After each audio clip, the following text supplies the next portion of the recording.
بسم الله الرحمن الرحيم وبه نستعين والصلاة والسلام على سيدنا محمد وعلى أهل بيته الطيبين الطاهرين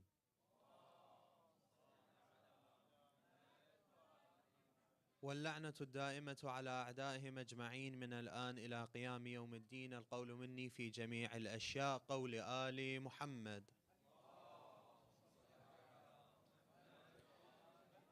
فيما أسروا وما أعلنوا وفيما بلغني عنهم وفيما لم يبلغني. أما بعد، فقد قال سيدنا مولانا الإمام الرضا صلوات الله وسلام الله عليه: رحم الله عبدا أحيا أمرنا. صلوا على محمد وآل محمد.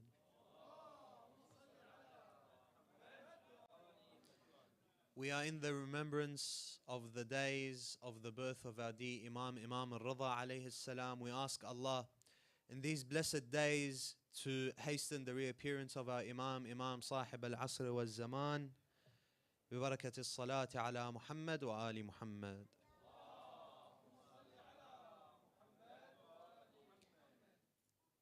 May God's mercy be upon those who give life, significance, importance to our cause, Imam al-Rida says. So someone asked him, he says, Ya Mawlai, وَكَيْفَ يُحْيِي أَمْرَكُمْ? How do we give this significance to your cause and give it its importance and give it life? The Imam responds by saying, يَتَعَلَّمُ عُلُومَنَا وَيُعَلِّمُهَا النَّاسِ فَإِنَّ النَّاسِ لَوْ عَلِمُوا مَحَاسِنَ كَلَامِنَا لَاتَّبَعُونَا. He learns our knowledge and teaches it to the people, because when the people hear the goodness of our words, they will follow us. So in light of giving this significance and importance, we want to look at a very small aspect of the achievements of the Imam, and they are many and they are plenty, by looking at what is known as Al-Risala Al-Dhahabiyya, the golden letter. This is a letter that is unlike the other knowledge or the conceived or the knowledge that we usually understand that the Imam has. This is a medical letter, medicine, pure medicine. The story of it is that Imam al-Rida was in the presence of al-Ma'mun al-Abbasi, who was the leader at the time, politically. And he was with physicians and doctors of their time. And they were discussing the physical body and the medical aspect of it. The Imam was silent. So al-Ma'mun turns to the Imam and he tells the Imam, "Oh Imam, do you have nothing to say? Do you have nothing to add?" Either this was with bad intention or good intention, but he said it. And then the Imam spoke. And when the Imam speaks, the rest stay silent. And this later turned into a letter that the Imam wrote and he sent to Al-Ma'mun. And Al-Ma'mun was so impressed by its knowledge that he ordered for this letter to be written in gold for the amount of knowledge that it had. We want to look at the importance of this letter. What does it actually mean? Okay, it's a medical book. Then what? We'll look at it into 3 different points. Point number 1. This letter or this book of the Imam alayhi salam is the first medical book to be written by a Muslim in history. The first medical book to be written by a Muslim in history is the golden letter of the Imam. Now, if you were to go and write on Google or now ChatGPT, it will tell you that the first Islamic medical writer who wrote a book was Abu Bakr al-Razi. Abu Bakr al-Razi. He was the first Islamic or Muslim person to write a medical book. And then later Ibn Sina updated this or upgraded it. But when we look at Abu Bakr al-Razi, he lived during what period? He was born during, or he lived during the 3rd century after Hijrah, and he died in the beginning of the 4th. Imam al-Rida died at what year? He was martyred in the year around 203 after Hijrah. Al-Razi, Abu Bakr al-Razi, was born 240 after Hijrah. So a good 20 to 30 years between them. However, everyone says that Abu Bakr al-Razi was the first to write a medical book by the Muslims. Now, before that time, or during Imam Rida's time, there were medical books that were Arabic. But they were what? They were translations from the medical books of the Greeks and the Indians. Because back then, the Greek and the Indians were the ones who were known for their medicine, or the ones that were in control of the medical field.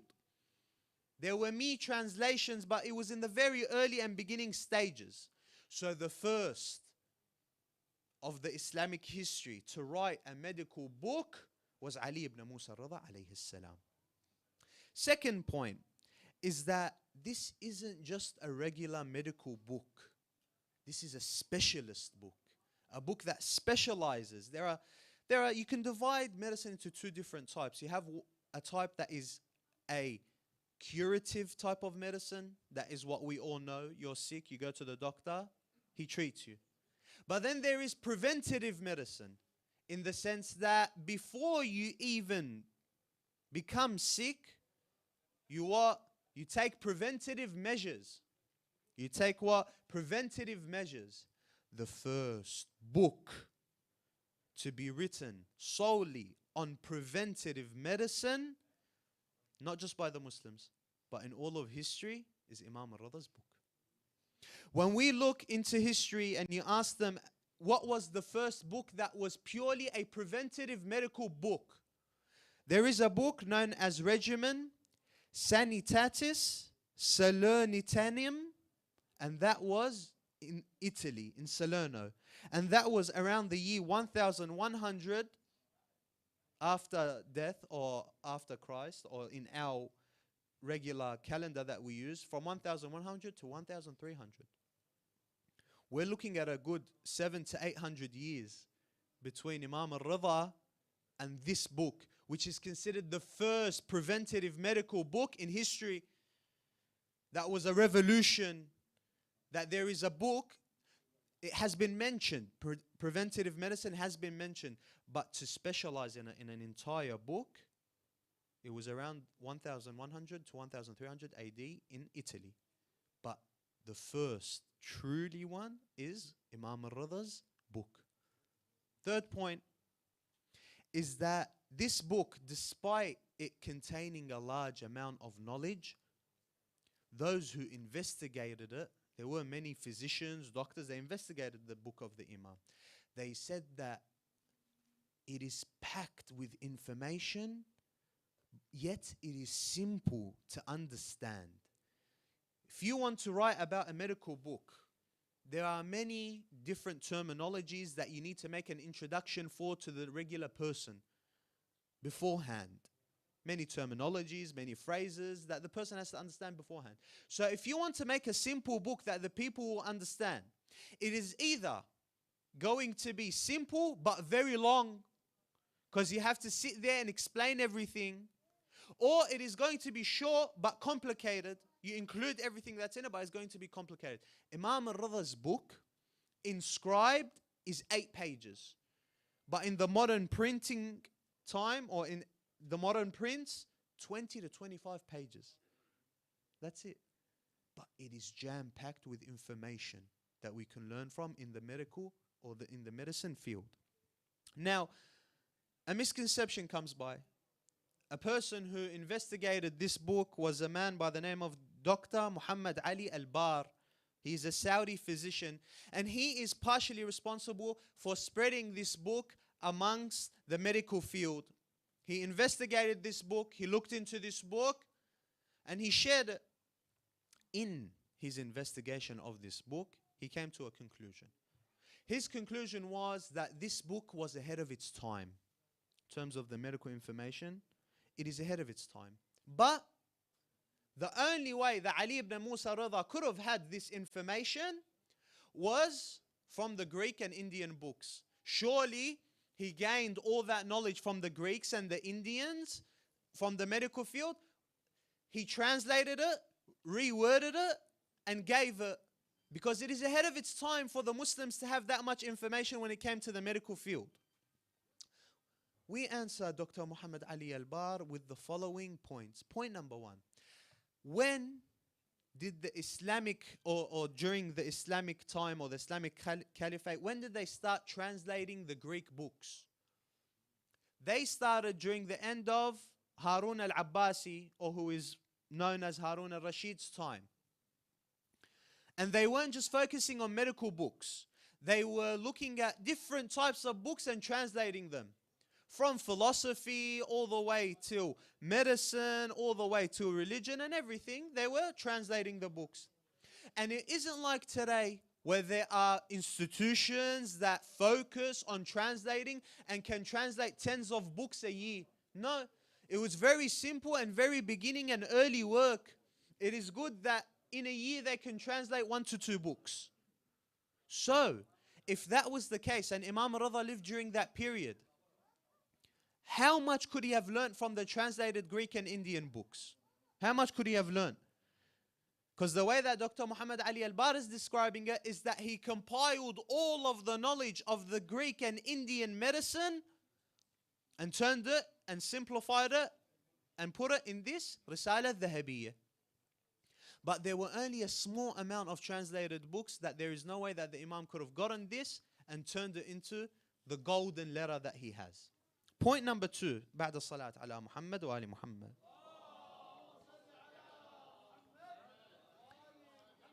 If you say that he learnt from these people in their medical field, do we have any proof in history that Imam al-Rida was a student under any form of physician, any form of doctor, any form of medical expert? Give me the evidence that Imam al-Rida was a student under him. You won't get any evidence that Imam Rida was a student at any physician, doctor, let alone a Greek or Indian doctor. And they believe and they say that the Imam couldn't speak Greek or Indian. So how would he get this information if he didn't have a teacher that would teach him? Point number 3. Right now we have all the medical books, correct? Alright, go to Sheikh Google. I want you to go and read all of the medical books. Will you become a doctor? You won't. You have all of these books. Why can't you become a doctor? Why can't you write a letter like Imam Rida alayhi salam? This is me telling you, let's say that the Imam had access to these Greek and Indian medical books. It still takes an institution for you to enroll in and for you to have teachers and for you to practice it, actively practice, in order for you to come with the conclusions that Imam Rida alayhi salam came with. It is a specialty that you can't just learn off of reading. But the Imam, the way he presented his letter, it is a person as if he has been studying and practicing for the past 100 years. And how, hypothetically speaking, learning from the Greek and Indian medicine. Point number 4. We tell you no. There is some knowledge in this book that even the Greek and Indian medical specialists didn't have at the time. And neither did the Muslims. And I'll give you one example that I'll end with, inshallah. In this letter, the Imam says, وَمِصْدَاقُ ذَلِكَ أَنَّهُ إِذَا تَنَاوَلْتَ الدَّوَاء أَدَّتْهُ الْعُرُوقِ إِلَى مَوْضِعِ الدَّاءِ. The Imam is speaking of the vessels of the body. He says, these vessels are the pathways that connect the king and the workers in both directions. The Imam, look how he simplifies such a difficult medical analysis. He says that this body of yours is like a king, and your vessels or the veins are the workers, and they transport this in both ways. And then he says, evidence of this is that when someone takes a medicine, blood vessels convey the medicine to the affected area. Listen to this part. The blood vessels send, or he says, convey the medicine to the affected area.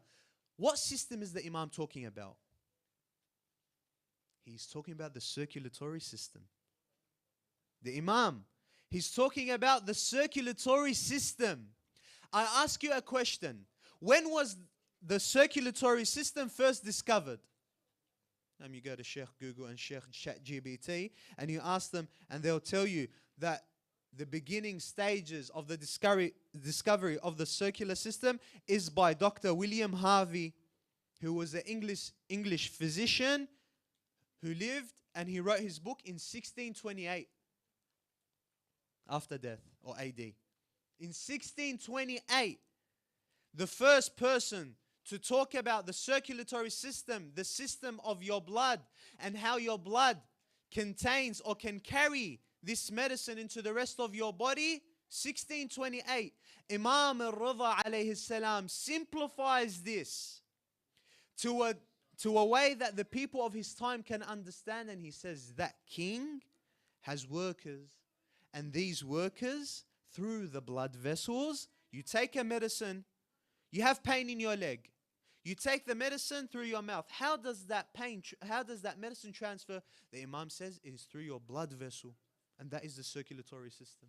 He speaks about a concept that was not recognized until 1628, but in a way that's so simple that the people of the time will understand, will absorb, and will accept.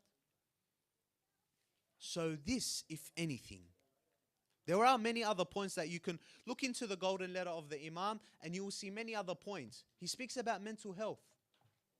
No one even talked about mental health at the time. He speaks about mental health, and he links physical health with mental health and how important that is. Look at the Imam's letter. But I don't have time to mention it because my time has run out. This, if anything, shows us what? It shows us that this person isn't an ordinary person. He's a person that is connected with a higher power. And it gives us concrete proof. Because like I said before, nowhere is it mentioned that the Imam was a student under anyone. However, he had knowledge that was way ahead of his time. So this tells us that this Imam is truly connected with Allah Azza wa Jal. This was a very small aspect of his many great achievements. Of them is this golden letter. And we hope that in this event, we can gain more awareness and recognition of the Imam, so we can learn more about this Imam and learn more about what he achieved and what he showed and signified throughout his time. اللهم عجل لوليك الفرج والعافية والنصر واجعلنا من أنصاره وأعوانه ومن شيعته ومحبيه وإلى أرواح المؤمنين والمؤمنات رحم الله من قرأ السورة المباركة الفاتحة مع الصلاة على محمد وآل محمد.